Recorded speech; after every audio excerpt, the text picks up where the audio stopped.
hunt the killers of the sea, where shall we go? Let's look at the map. We'll find perilous adventure on all these continents and oceans. Amid the Bedouin of Arabia, the wild tribes of Afghanistan, in the mountains of Tibet, in Borneo, the Never Land of North Australia, amid the islands of the South Pacific, and in the Arctic ice pack. For years, I have sought thrill stories in remote places. But now, for the supreme thrill of killers of the sea, where shall we go?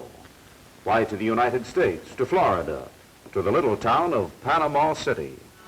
A village of fisher folk, headquarters in an epic of man against monster. This is the home of the man whose life work it is to kill the killers. Captain Wallace Caswell, one of the world's extraordinary heroes of adventure. The captain is also the local constable, civic honor in this tiny fishing town. For he is the nemesis of criminals, but they are the criminals of the Gulf. Here at Panama City, men live on their cunning with the nets, nets that need endless care. Their enemies are the great predatory fish which devour and drive away the shoals of smaller fish and wreck the nets. The leading citizen is Caswell, who destroys the destroyers. The constable sounds a little like country comedy, but it's a public tribute here. Day after day, the fishermen lay their nets, and out of the waters of the Gulf take tons of mullet and pompano. Here we see no killer fish charging in to ruin the catch and the nets, because it is Caswell's sport to fight them, man against monster, braving the sword and the saw, shark's teeth and the tentacles of the octopus. And so he has rid these fishermen of the threat of the killers. And now we are to go with Captain Wallace Caswell on a hunt for the killers. We'll see him dive into the sea and fight it out with great sharks, battling giant octopus under the water, facing the slashing peril of the sawfish. So let's join Caswell. We find him about to be interviewed by a newspaper reporter. The constable has a new trip planned, and the local newspaper man is dropping around particularly ferocious battlers, sharks, sawfish, slimy octopus, and maybe. The reporter gets the story of Caswell's newfound hunting ground and the yarn about this adventure on which he is going on this fish-fighting voyage. Caswell tells the reporter how his father was a fisherman, plagued by the killers. Time after time, his father saw his catch destroyed, his nets ruined. Caswell, as a boy, was his father's helper and often saw a shark spoil a day's fishing. A hard day's work lost. He hated the destroyers, had a grudge against the killers. To the reporter, he relates how one day the shark charged into the nets and got tangled. The boy seized a knife and jumped in to kill the snared and struggling monster before the net was destroyed.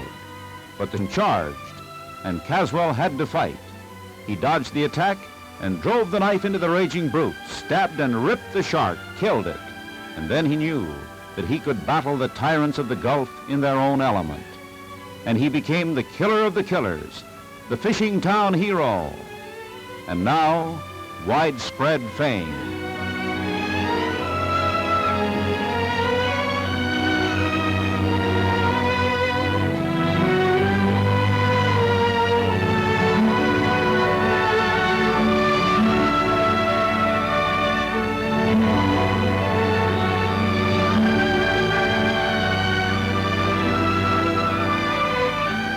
The headline still to come is the cruise we're going on. Good luck, Caswell. I'll sure need luck. The fish there are tough where I'm going. It's a regular hangout for the killers. Out in the Gulf of Mexico, the killers of the sea flash through the sparkling water. Nowhere in the ocean are they more numerous or fiercer. It's their playground, their killing ground, and Caswell's happy hunting ground. So now we're going to hunt with him. And off we go on our voyage of adventure. Out to sea we go aboard the Princess, a sturdy two-mast schooner, typical fishing boat of the Gulf. Caswell prefers this type of craft for his fish-fighting expeditions. A hardy crew. They've grown up with the constable and know his way of hunting in the deep. He has trained them as helpers in this hair-raising sport. So, we're with experts as a brisk wind takes us out into the Gulf to the haunt where the big fish play and kill.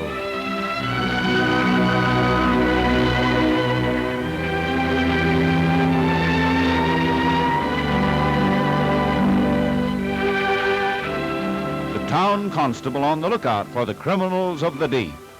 He sees a whale of a sight. Whales. In the Gulf, you'll find many species of the plunging cetacean. What kind are these? Caswell's binoculars see far and clear. He needs powerful glasses to spy the big fish. So now he identifies the finback whale. It's of the whalebone type, no teeth, not a killer. To Caswell, it's just a harmless mammal of the ocean, not the kind for him to hunt and destroy. So let the whales frisk and frolic in peace. Starboard. The constable spies something afar. It's a marlin, gamest of the game. Nothing for the fish fighter to get excited about. Just something for rod and reel fishing. And look at evolution, dark evolution, humorous evolution. Yes, that's his name, Caswell Seacook. Evolution has sailed on many of these adventure voyages. He'll do a bit of fishing, too. Caswell tries his luck with the marlin. It would be an exciting thrill to most of us. For him, a mere quiet bit of idle sport, as the Princess, our craft, sails on toward the lair of the killers.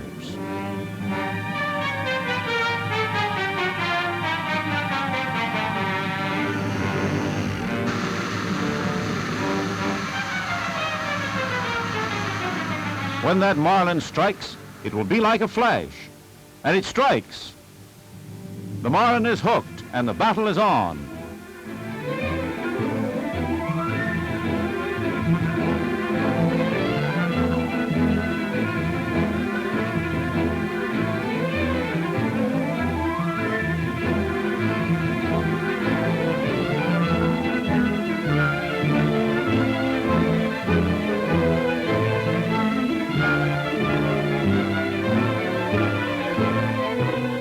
They call Caswell the man of steel, and there you see his muscles of steel, the strength he'll need when he comes to grips with a killer.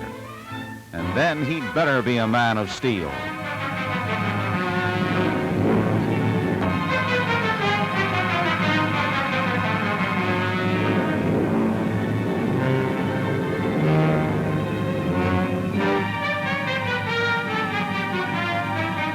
Marlin fights like a fury.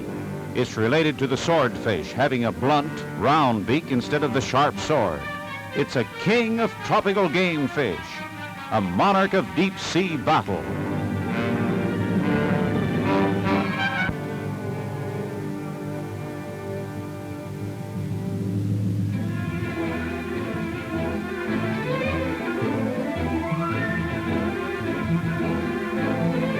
You've got him, Caswell, you've got him. Now land him. But the marlin has a kick left, a mighty kick. It breaks the line and gets away. A game battler, so never mind. That marlin deserves a break.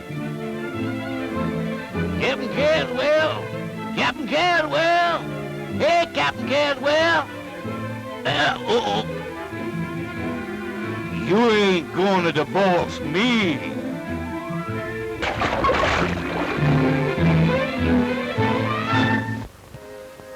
And now sail on. Steer a course to the watery haunts of the killers, out there in the depths of the Gulf, where the fish that destroy live. So raise the sail, every yard of canvas, for the wind is fair.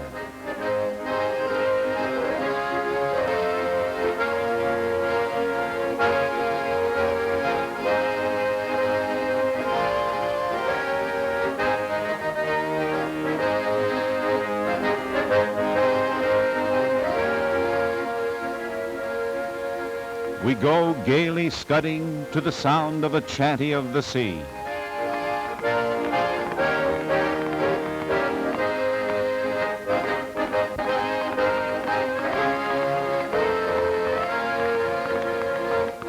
We're drawing close to the salt sea lair of the killers now, and there's a feeling of thrill aboard the Princess. The sailors know there will soon be a fight. Caswell at grips with an assassin of the deep blue. What kind will it be? Always before going into action, Caswell likes to hear a jolly song, a salty sailorman tune. He's a musical constable. So let the tune ring out with a shout and a fling.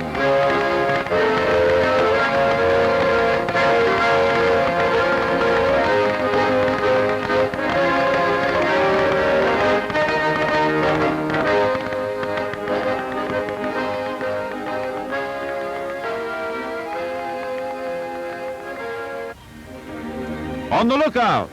Fish in sight! The lookout man has a keen eye, accustomed to scan the horizons of the sea. He spies a school leaping and playing. They're porpoises, not fish really, but mammals, air-breathing. No, they're not killers. Caswell has not sailed forth today to fight any porpoise. On the lookout, eager attention, but not for the porpoises. There are hints of more dangerous game than these, and the lookout knows the signs. And Caswell knows the signs. He knows all the lore of the fighters of the deep, a sea-wise eye, an eye wise to fish. There's more than porpoise here. There's a killer somewhere.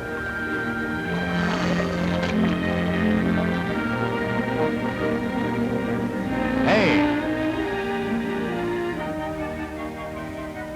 Get ready, boys. Someday they'll get you, Cap. Maybe they will and maybe they won't.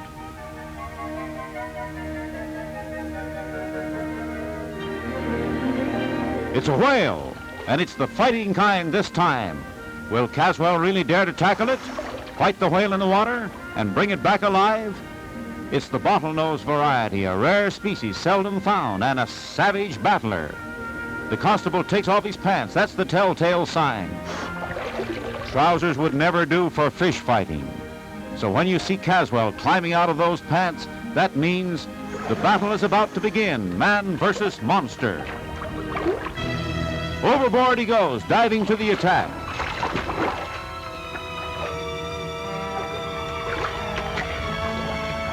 His tactics are to swim alongside and grab a fin or a flipper. This bottlenose whale, being a mammal, has flippers. One of these, the man of steel, seizes with a grip of steel. Tremendous strength of hand. A relentless hold on the slippery flipper.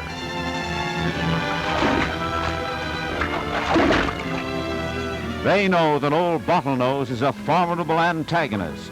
Not the whalebone species, not toothless. He has mighty jaws full of savage teeth, kin to Moby Dick. His greatest strength is in his tail, which he lashes with a terrific drive. Almost incredible that a man can wrestle with a whale, but there it is.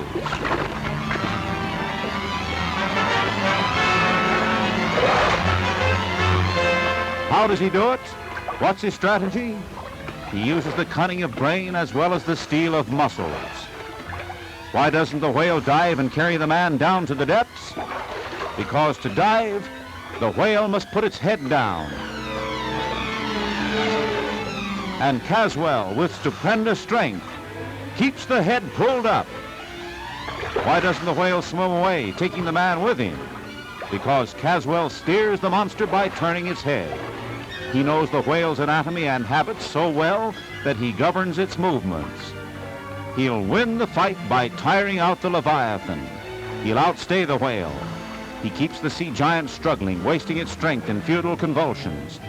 So right now, old Bottlenose is tired out, strength waning, as Caswell steers Moby Dick's cousin toward the boat.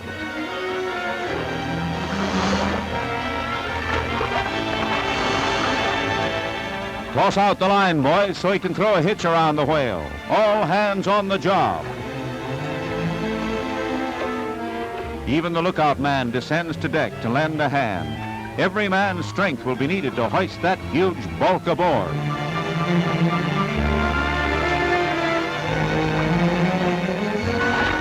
The last struggle of the fight. And now Caswell hitches a noose around the tail. Up out of the water to direct the job of getting a ton of whale on deck. A tough job of hoisting, a strain on the line. Even evolution has to help.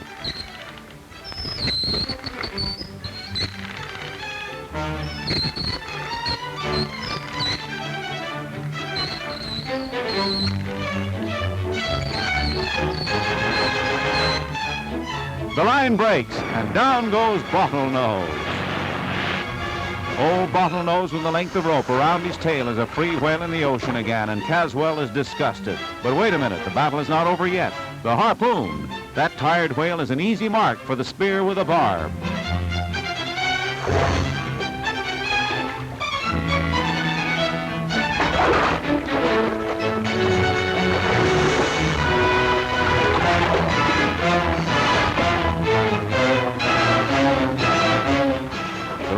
spins out, the line attached to the harpoon barb. So lower the boat for another kind of fight this time. One end of the line is in the boat. The other end is tied fast to the barb of the harpoon, sunk deep in that whale's tail. So hang on to the line, lads, and then you'll hang on to the whale.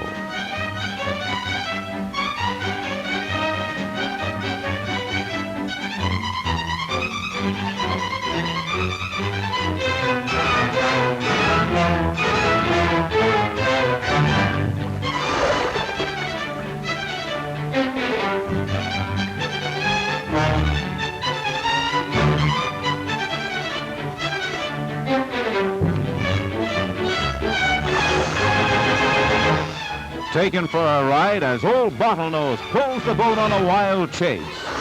Our fish-fighting adventure is old-fashioned whaling now.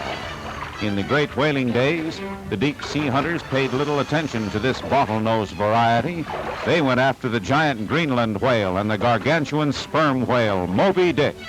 Nowadays, whalers hunt the bottlenose for its oil and do their hunting in just this fashion.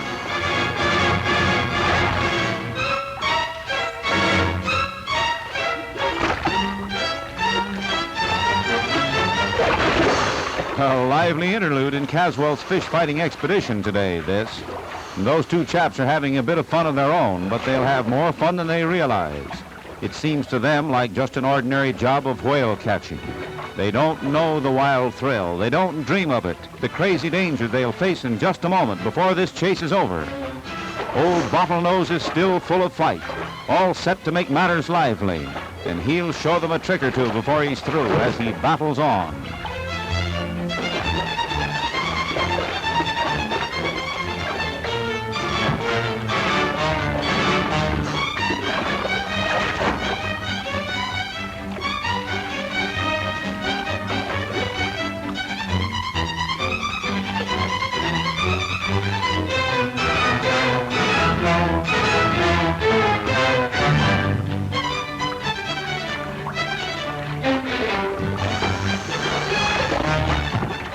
Look out, fellows. He's coming up right under your boat. And now for a spill. Into the drink they go. And now look out for that whale.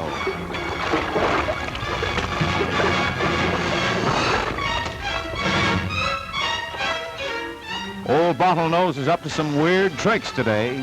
He's about to perform what seems like a miracle. The two men trying to right their overturned boat can't quite understand how it happens, but it does. The whale flounders under the boat, so that when they right the skiff and turn it over, there's the whale in the boat. And how will they get him out? Say, you can't ride in our boat, Bottlenose.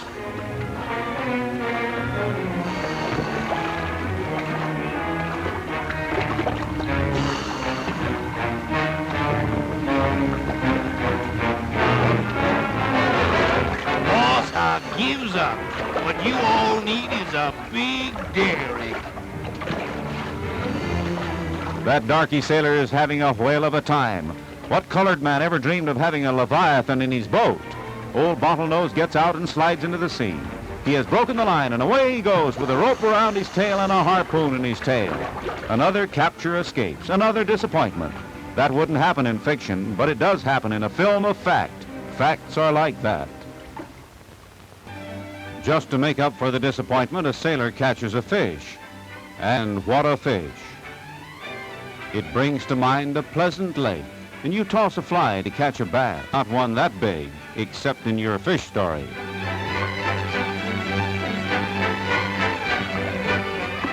This baby looks like the most shameless fish whopper you ever told. But tall stories come true in the Gulf of Mexico. It's a giant sea bass. You could also call it a big-mouthed bass. A bigger mouth than any of this on any tiny fly hook either.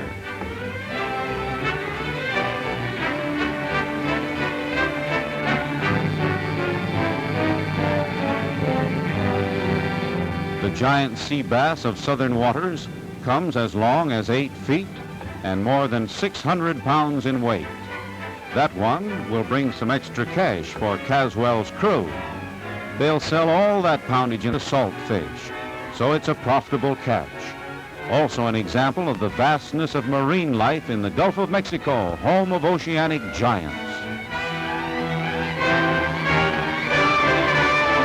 Ah, they've hooked another one. Another exaggerated sea bass. Also proving that your story of how big the fish was that got away, well, it may be true, because they do get away. The line breaks.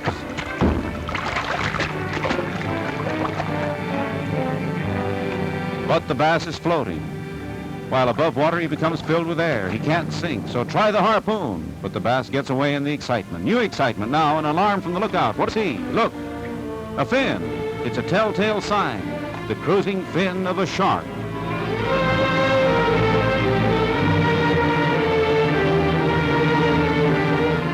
They'll harpoon this one. The constable will take on the net. Caswell fights sharks at close grips. This time it's the harpoon.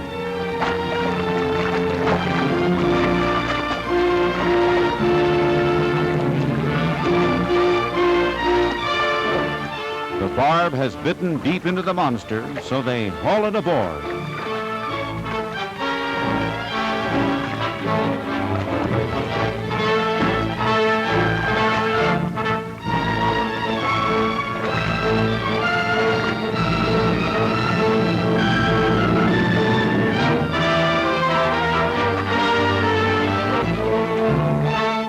It's a hammerhead shark they've got, the sort that has a head like a tail, a freakish development of the sea.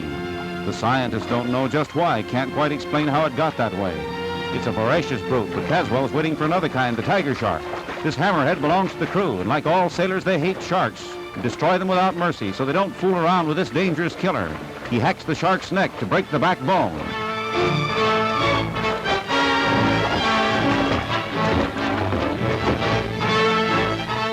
But a shark is hard to kill, tremendously tenacious of life, dangerous to the last kick, and it never seems to stop kicking. So look out on deck. There's a mouthful of teeth ready to rend and crush as the shark tangles with anything in sight.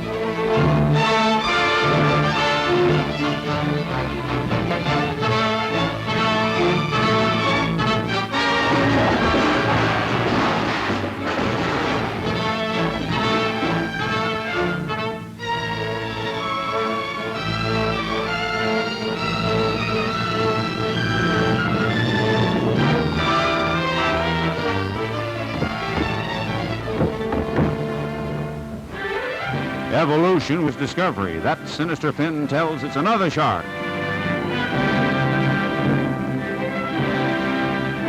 And evolution is scared almost white as he recognizes the real terror of the Gulf this time. Captain Caswell! Captain Caswell! I just saw a big tiger shark! Yes, a tiger shark, so it's awful to wrestle with that criminal. It's a knife for the tiger shark. The officer of the law dives to eliminate the killer of the Gulf, and the sentence is death.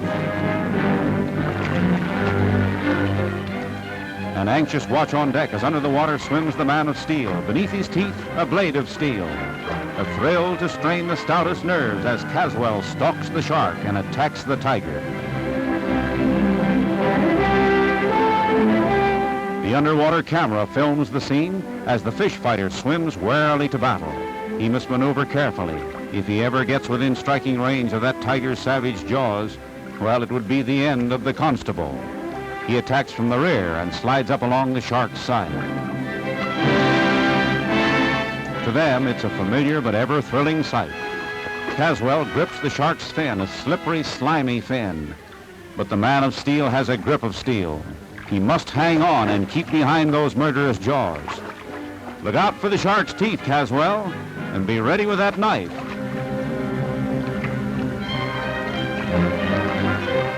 The knife flashes, and he plunges the blade into the brute.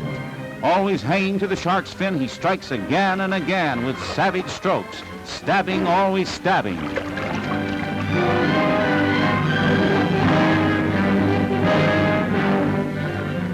The tiger shark is the most destructive killer of the Gulf, an exterminating menace to the game fish, a ruinous plague to the fishermen and their nets. So to Caswell, this is a supreme enemy, and he knifes the shark with a wild thrill of battle and with an energy of deadly peril.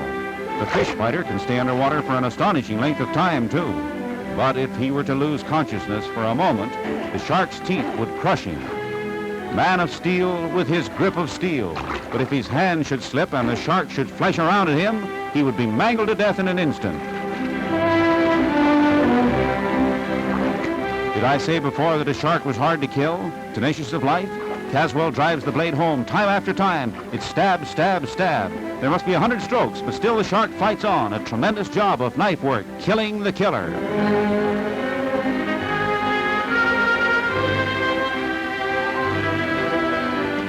The battle is ended, the destroyer destroyed. So hoist the carcass of the killer to the deck. The tiger shark is a huge brute. Medium size is 12 feet long and 600 pounds heavy, sometimes twice that big. Sharks are strange creatures, one of the oldest types of fish life, archaic. Yet they thrive today, the pests of the sea, enemies of all seafaring people. Caswell's knife reached far into the vitals of that tiger, justifying the sailorman's belief that the only good shark is a dead shark.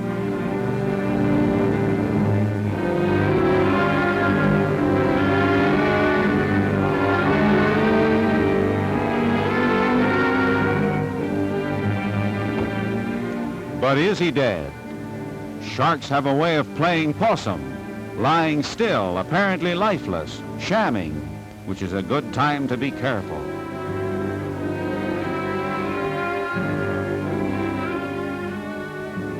Oh, what a big baby. Look out, playing possum is right. There's still death in that mouth. The killer's arsenal, the most murderous set of teeth on earth. And now a telltale sign. Birds. White boobies of the pelican family. In the distance, the bird scouts have spotted dinner, a shoal of fish, mackerel.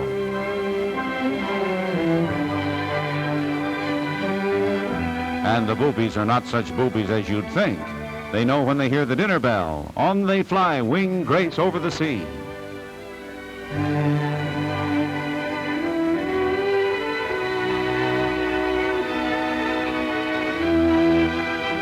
Yes, this is the telltale sign. When a fisherman sees a flock of birds above the water, it means a shoal of fish. Birds feeding on the fish. Not only that, it means big fish, killers. They feed on little fish. So now, fisherman's logic tells us that the flight of the boobies points toward big fish, killers. We're near a haunt of the tyrants of the Gulf, and the birds lead us on. We are guided by boobies.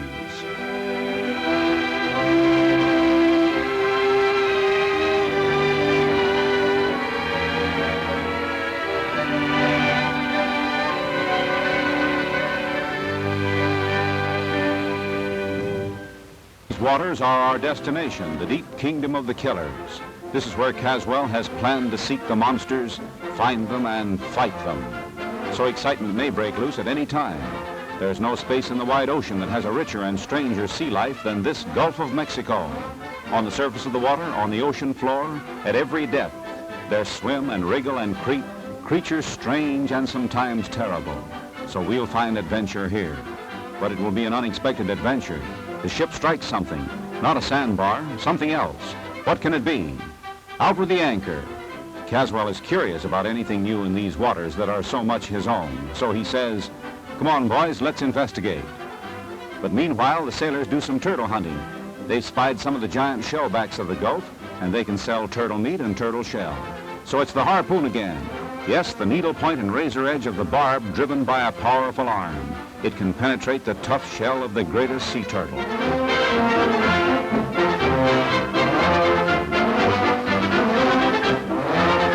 The zoological name is Testatudinata, but we call them just turtles. Most archaic order of reptilian life. The Testatudinata have scarcely changed since the Cretaceous age. Cretaceous meaning a long, long time ago.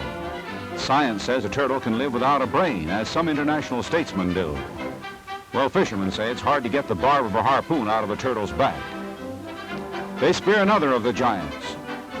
Turtles are of a vast variety of sizes, some as small as fingernails, while these giants of the Gulf of Mexico come as big as 7 feet long, a ponderous weight to haul aboard.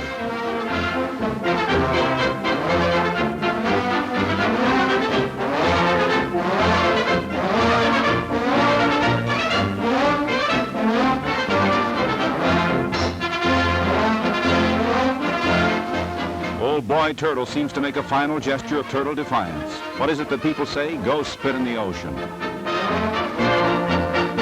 There seems to be perfect turtle hunting today. The shellbacks live to great ages. In fact, so long that science is uncertain of the turtle's lifespan. Well, maybe they live until they're caught. So this one waves a turtle's goodbye.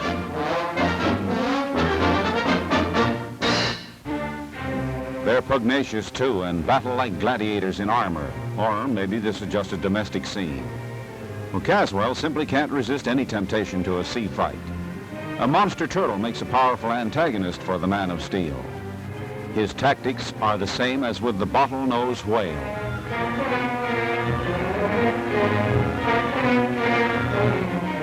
He simply keeps the turtle from diving. And he does it by constantly forcing its head up above the water.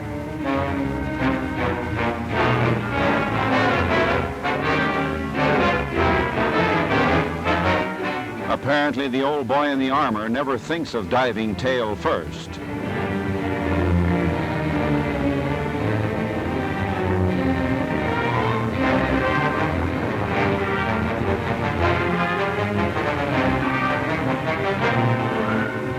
A rather weird struggle, this.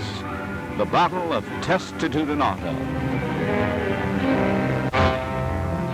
Meanwhile, aboard the Princess, they are making preparations to investigate what it was that the boat hit. A diver will descend and examine the obstruction on the bottom of the sea. Strange things may be found on the floor of this historic gulf. This gulf on which sailed the galleons and plate ships of the Spanish conquistadores. This Gulf of Mexico, once famed for its rakish crafts of the pirates flying the black flag, the Jolly Roger with the skull and bones. Ships of war fought on the Gulf of Mexico, hulls shattered by cannonballs and foundering into the deep. Ships lost in storm. A whole history of maritime drama here. So what will the diver find?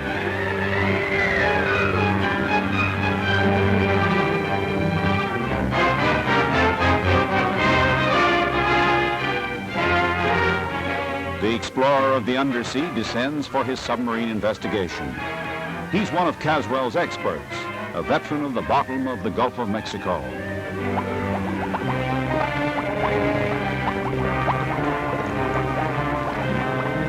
So let's follow him with our underwater camera and see just what he finds. Of course, he finds, first of all, fish. Myriads of fish. Nowhere in the teeming Gulf will you find a greater abundance of marine life than here. No wonder then that this is a lair of the killers and Caswell's chosen fighting grounds. The diver passes through a fairyland of eerie beauty.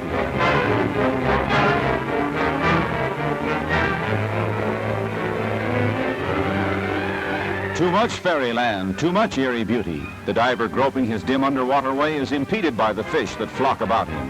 He can scarcely keep them off. In this world of the unhuman, he doesn't seem to frighten the finny folk at all, although he is a spectacle to frighten his own mother. But he's sea-wise and knows a way. He'll lure the fishes from him. He finds a kind of shellfish and opens it with his knife.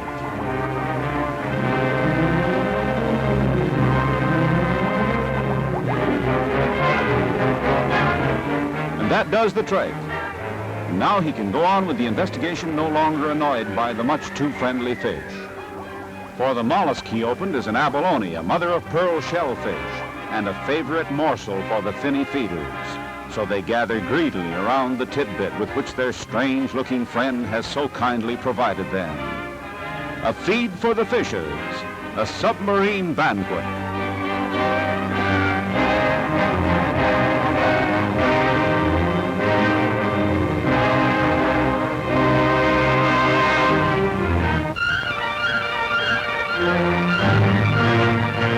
So now let's see what it was that the Princess hit. What strange obstruction lies on the bottom? But what's that? Octopus, the devilfish.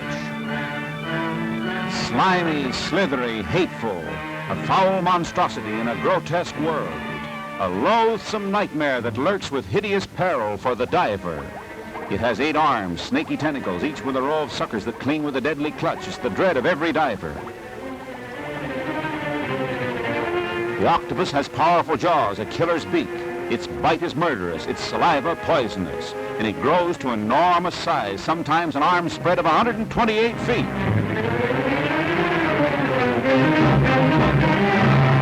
So diver beware.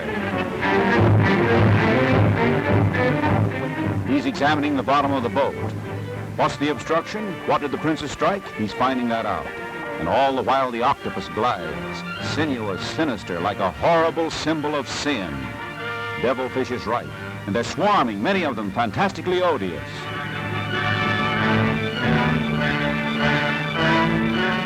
He finds a wreck, a foundered ship, timber rotten with age and the corrosion of seawater, a sunken ship of long ago, 100 years perhaps, and all the while, monsters with 8 arms, for he's in a nest of devilfish.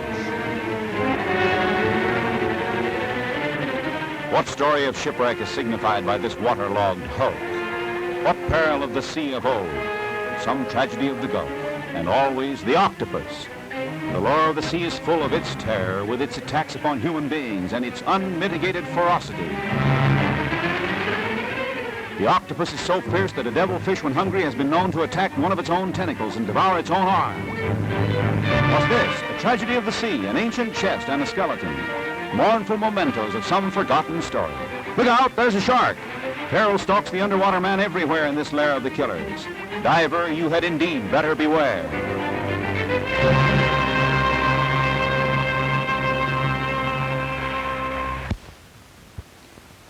At the air pump, heave-ho, for that airline is the lifeline. There's a climax of peril now, a turtle. Will he attack the diver? No, but he may attack the airline. To the giant turtle, that vertical dark strand is a temptation, something to bite. And a dangerous turtle trick that, a thing most feared by the diver, peril to his lifeline. He's as much afraid of a big shellback as he is of the grasping, embracing, smothering tentacles of the octopus. And it's a critical time of twofold peril, double danger. Approaching the climax of this undersea weird world adventure of the diver.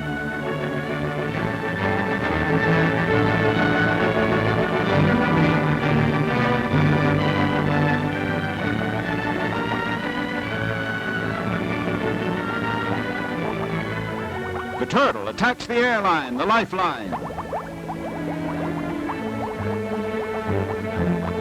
From the severed rubber hose, the air bubbles, and they are pumping air into a broken line. This they notice, but they realize only half the diver's peril.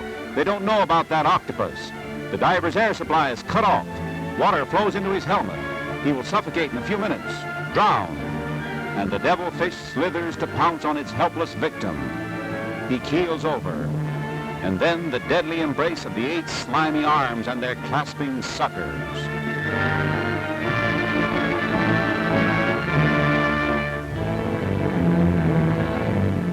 On deck, they try to pull the diver up. The hoisting line is intact, but Caswell sees something is wrong. They can't pull the line, and he guesses why they can't. He surmises what's holding it, what's clutching the diver at the bottom of the sea. The octopus holds its victim fast, and the pull on the rope can't tear the diver from that python grip of those embracing arms. So Caswell must fight the octopus.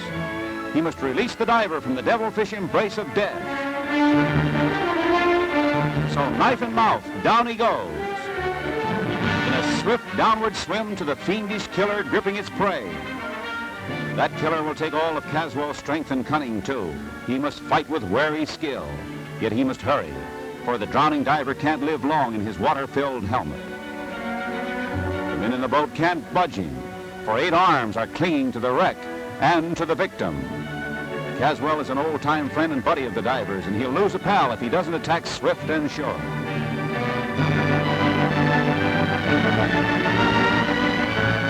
The monster sets off for battle with this new enemy, and now it's strategy.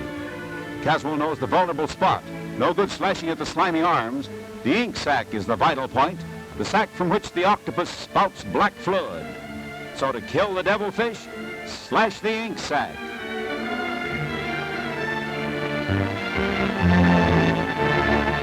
And that was the fatal stroke, and the fight is won.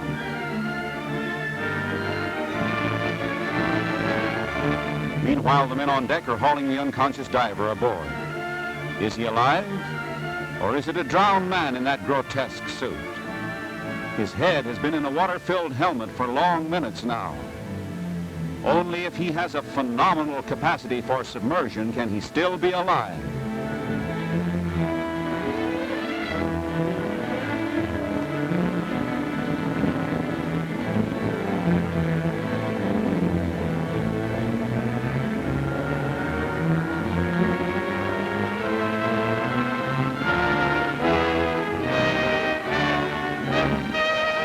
To Caswell, his rescuer, coming up out of the sea, the anxious question is, what about his pal? Is he alive? Has he succeeded in saving him?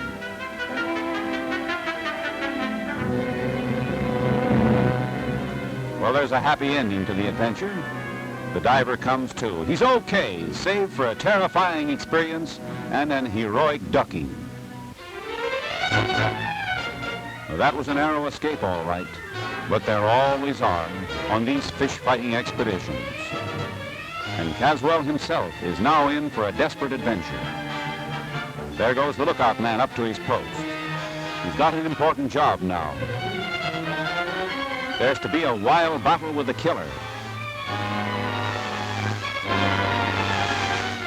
And the lookout spies an added peril. Sharks again. There's a danger of those prowlers darting in to get in their own dirty work while the fish fight is on. The lookout man's duty is to spot the sharks, and he does. There's one.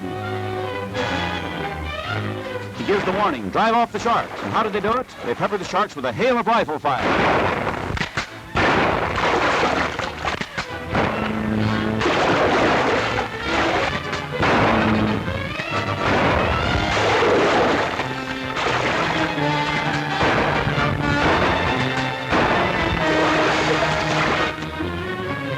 Clear of sharks. Now for the sawfish. So, Constable, off with those pants. Big fish have provided many a narrow escape for Caswell. He's a bald-headed constable because he has a silver plate where a killer gouged into his skull. Now it's for a wrestling bout with a sawfish.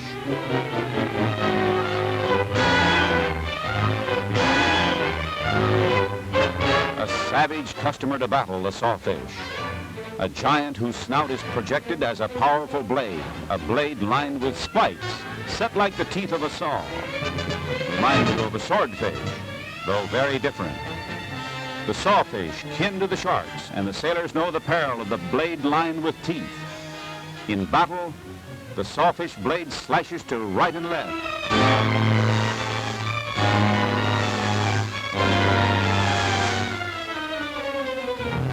The man of steel in a culminating exploit, fighting the sawfish barehanded with his knife in his belt this time.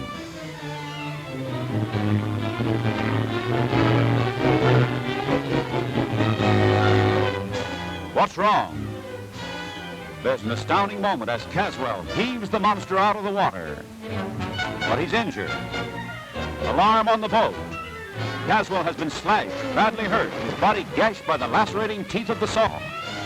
That means blood on the water, and blood draws sharks. A desperately narrow escape.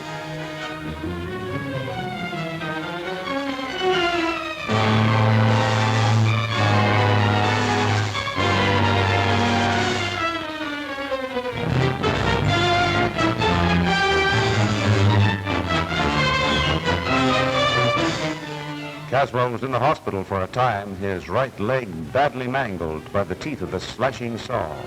He says that big fish gave him his most anxious moment. But he has recovered, safe and sound again, at once more killing the killers.